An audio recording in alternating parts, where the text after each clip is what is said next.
What the heck's the T-Riffic show? It appears to be a thing where the style keeps changing. First you laugh, then you feel, then you sing, then you think. Wait, all that in one show? Yes, That's insane. exactly. You're doing a skit, got jokes to spit, so you wing it. That's absurd. You throw a pun, a slapstick run, and rhyme each silly word. Who would watch a guy in socks trip over props for fun? Apparently, everyone, because it's a comedy where laughter writes the melody with goofy gags and pratfall tags and punchlines flying faster than the flags. Silly faces, weird embraces, nothing's quite as freeing as a comedy.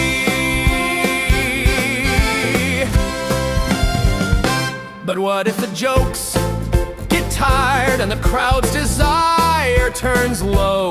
You grab a pen, you sigh again, and turn the lights down slow. Now hearts are breaking softly, the spotlight fades to blue. It's a balladry where words are painted tenderly with whispered chords and soft rewards and feelings floating gently through the chords. One tear, one truth, one soul set free. That's the poetry of balladry.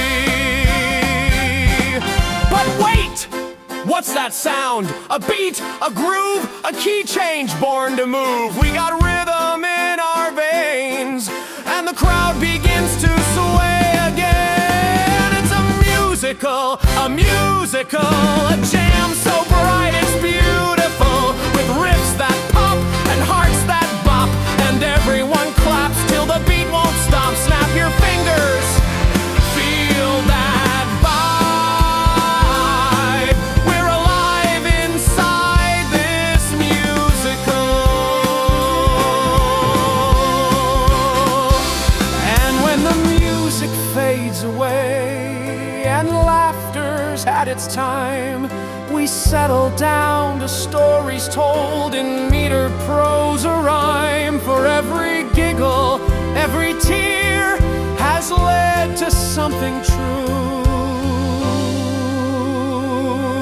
It's a chronicle of dreams that grow ironical, with twists and turns and lessons learned and tales that make your spirit burn. One heart, one mic, one soul to share. It's life retold in chronicle flair. A comedy, a balladry, a musical, a chronicle sincere.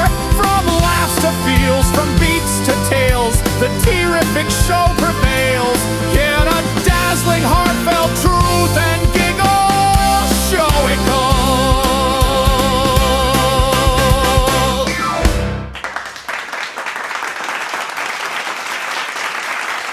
Ladies and gentlemen, dumplings and dandelions, welcome back to the T-Riffic Show, Season 2.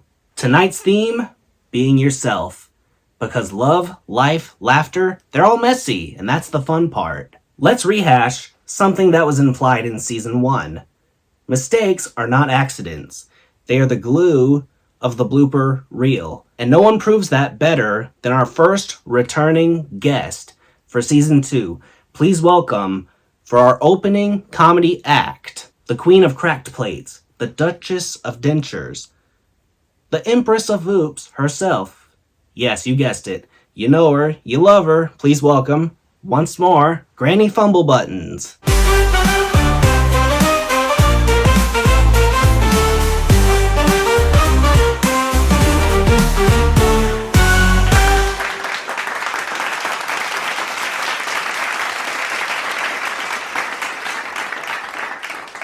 Granny Fumblebuttons is back, And this time, they put me through official training for dementia care. Can you imagine me with a certificate? I can barely keep my dentures from doing a stage dive into my soup. So, scenario 1. There's this sweet gentleman. Let's call him Mr. Picklebottom. Lovely man. But sometimes his filter is, well, like my lace curtains, full of holes and covered in dust. We're in a waiting room. A lady sits down and he leans over with the confidence of a 25-year-old on roller skates and says, "You're so pretty. How about we do something frisky?"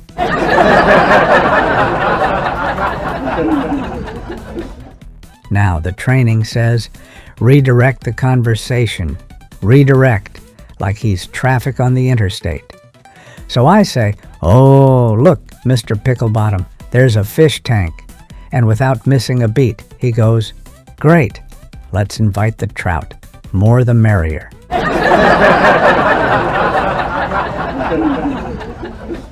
I tell you folks, this man's either confused or auditioning for The Bachelor Aquarium Edition. Then we've got Miss Butterbean, bless her socks. Every single day she asks, "Is it Christmas?"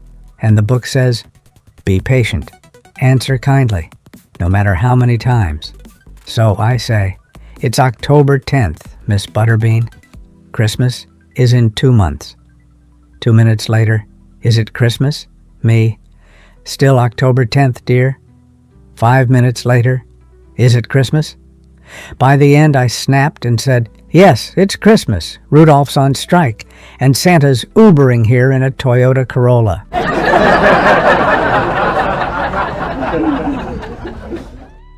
And then there's Mrs. Dinglehopper, refuses to wear shoes, just walks around barefoot like she's auditioning for Dancing with the Stars, Hobbit Edition.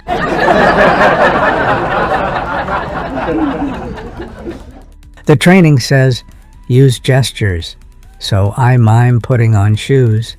She stares at me, nods, takes one of my actual shoes, and throws it in the trash. So I mime taking out the garbage. Guess what?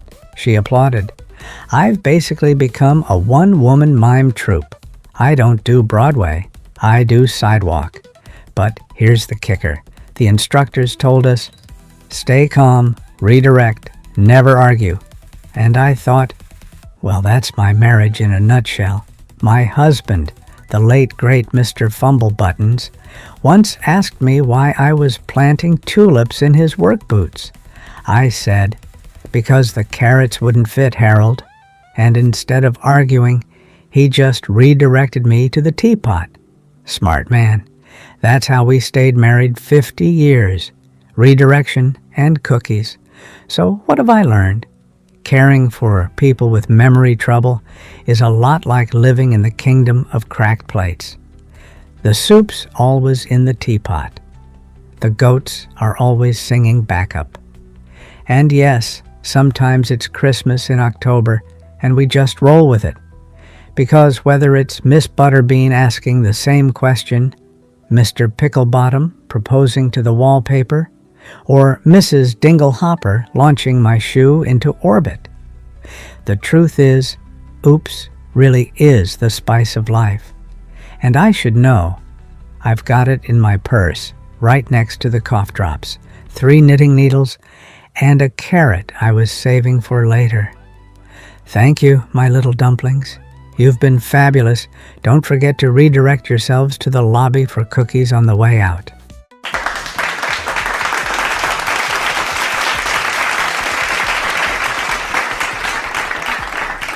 Give it up once more for Granny Fumblebuttons, y'all. Any hoodles, with Valentine's Day coming up, I just want to say one thing that may resonate with y'all, may not. The best gift that you can give is you. So open your hearts, because our next guest is about to take that message and rhyme it. Please welcome tonight's poet.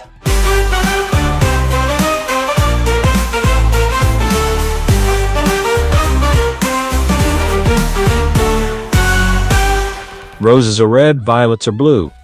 I saw a bullfrog and thought it was you. He blinked, he croaked, he leapt away. Guess frogs don't do Valentine's Day. But maybe that's the secret trick. Not every match will really stick. Some will hop and some will stay, some will croak and some will play. Love is not about the perfect rhyme, or asking at the perfect time. It is showing up. It is being true. It is saying simply, this is me and this is you. Sometimes it is messy, awkward, and loud. Sometimes it is shy, hidden beneath a cloud. Sometimes it is wearing socks that don't match, or tripping on words you cannot quite catch. Sometimes it is singing off-key in the rain, or laughing so hard you cannot explain. Sometimes it is staring at a frog in the pond, and realizing somehow that is fond. It is about the marbles that scatter and roll, the tiny missteps that enrich your soul, the poems you write that do not quite scan, the valentines drawn by a shaky hand. Sometimes it's showing up late to the dance, or trying a bold move that doesn't stand a chance. It's bringing burnt toast to someone's door and hoping they don't notice the charred decor. It's whispering secrets that tumble and fall, or blushing so hard you can't say it all. It's texting hi a dozen times, then sighing, watching autocorrect turn your heart into crying. It's noticing the quirks you once thought were wrong, and realizing those quirks make your soul strong. It's learning the rhythm of someone who cares. Even if it's awkward, love's never all squares. Sometimes it's frogs, sometimes it's cats, sometimes it's being late and spilling your snacks. It's sharing your favorite song, even if it's cheesy, and knowing the right ears will think it's easy. So if you're nervous, that's okay. If your hands shake or your words go astray, because the right one won't want glitter or fame, they'll love the Bullfrog Valentine all the same. They will smile at your quirks, your leaps, your tune. They will see the heart beneath the moon. For love's not perfect. It hops, it sways, but it finds its song in the strangest ways. Let's give it up for that amazing poetry, showing us once more that showing up as yourself, even when life is messy, is what tonight's episode is all about.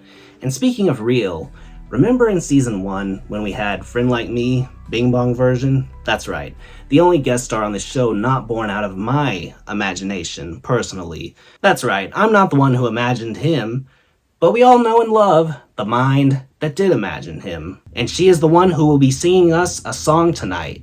I grew up carefree, no weight to bear. The world was simple, nothing too unfair. But now it's changing, and I don't know why. The pressure's on as the days go by. I'm a good person, I'm a good friend, but sometimes I feel like I don't quite fit in. Doubts keep me questioning, pulling me apart. I wanna belong but stay true to my heart.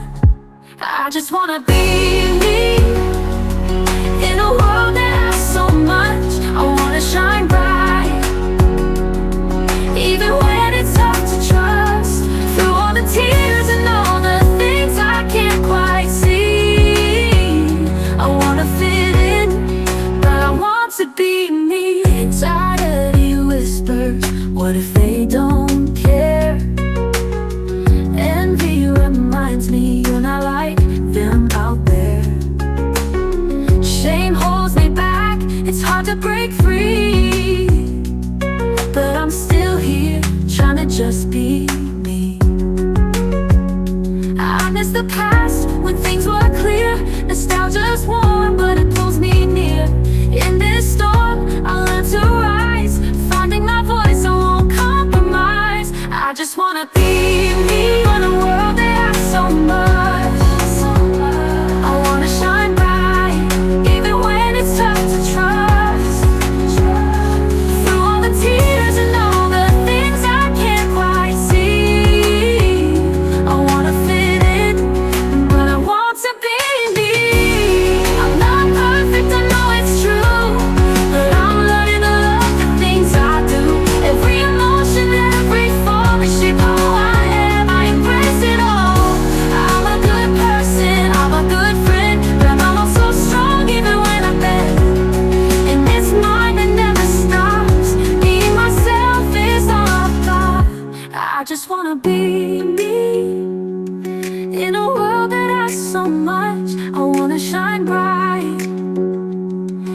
even when it's tough to trust. Through all the tears and all the things I can't quite see, I wanna fit in, but I want to be me. I wanna fit in, but I want to be me. It's my truth, my song, and I'm finally free. I'm wily, and I'm still growing strong. I'll keep finding myself all along.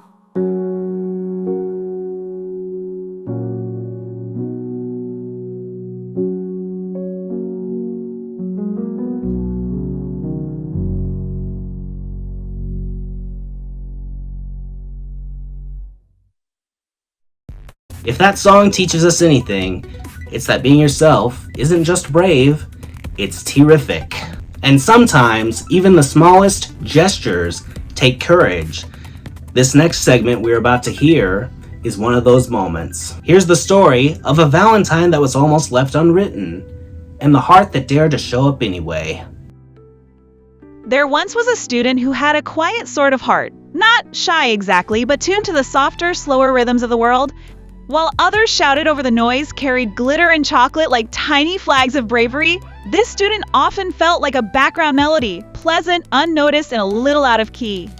Valentine's Day arrived like a parade of chaos. Lockers burst with pink and red paper hearts. Chocolates stacked themselves into precarious towers. Glitter floated through the air like sneaky little confetti fairies.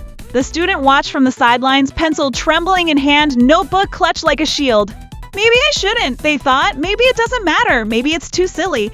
Everywhere they looked, students crafted elaborate cards. Some had rhymes that could make a poet cry. Some had paper lace and tiny origami hearts. And one group had somehow glued a tiny, glittery frog wearing a bow tie. How am I supposed to compete with that? The student wondered. But then, just then, a small voice whispered inside them, "You don't have to compete. You just have to show up." It was a simple idea, but revolutionary.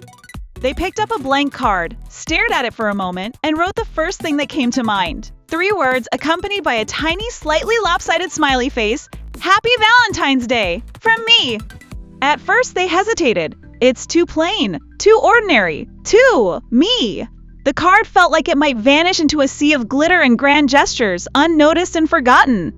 The students stuffed it in their bag, heart thumping like a drum roll in a marching band, and walked the hallways as though carrying a secret treasure. Minutes stretched. The parade of Valentines passed. Paper hearts rustled. Chocolates changed hands. Confetti drifted like floating wishes. And then, the moment came. They approached the person they wanted to give the card to, hands trembling, cheeks warm, and offered it with a small, hopeful smile. The recipient took it, paused, looked at it, and then their face lit up. "This is my favorite one," they said, softly but with wonder. "It's real." And suddenly the student understood. They didn't need glitter. They didn't need clever rhymes, elaborate decorations, or perfect timing. The courage it took to simply be yourself, messy handwriting, shaky smile, and all was already enough. The day continued and small wonders unfolded. A paper heart fell from a locker shelf like a miniature comet, landing perfectly on a classmate's notebook. A stray piece of ribbon tangled itself into a braid, making someone laugh. The student noticed these tiny miracles, these little imperfections, and realized that love, in all its forms, often hides in the smallest, quietest details. By the end of the day, the student had passed out a few more cards, each one simple, each one honest. Some were met with giggles, some with wide-eyed gratitude, and one, inexplicably, caused a frog-shaped paperclip to leap from a binder onto the floor, eliciting a small chorus of laughter. And in that laughter, in the small victories, in the tiny, awkward, joyful moments, the student learned something profound. You don't need to sparkle for anyone else. You don't need to dazzle with grand gestures or perfect timing. The bravest, most terrific thing you can do is show up, honestly, as yourself. Sometimes being ordinary is extraordinary. Sometimes the smallest, plainest card written with your own hand can become the favorite Valentine of all. And sometimes, just sometimes, the bullfrogs, the lopsided hearts, the shaky smiles, the awkward giggles, all of it matters more than any glitter ever could. Because the greatest lesson of all isn't about chocolates, ribbons, or perfectly timed confessions. It's about courage. It's about honesty. It's about showing up as you are, even if your words are crooked, your hands are shaking, and your heart is pounding like a drum. The student walked home that afternoon, a little taller, a little lighter, a little braver, carrying the quiet, glowing truth that would stay with them forever. The best Valentine you can ever give to anyone, anywhere, at any time is simply yourself. Bravo, bravo. I think we all know one thing, and that's that the takeaway from this episode is pretty simple. Whether you're single, taken, or twisted like a heart-shaped pretzel, love is not about perfection. Valentine's Day is not about perfection, it's about being yourself, because when people get to know you, they're not going to fall for the polished version, they're going to fall for the real you. Here's to more laughter, love, and most importantly, realness to come. I'll see you next week, and until then, stay terrific.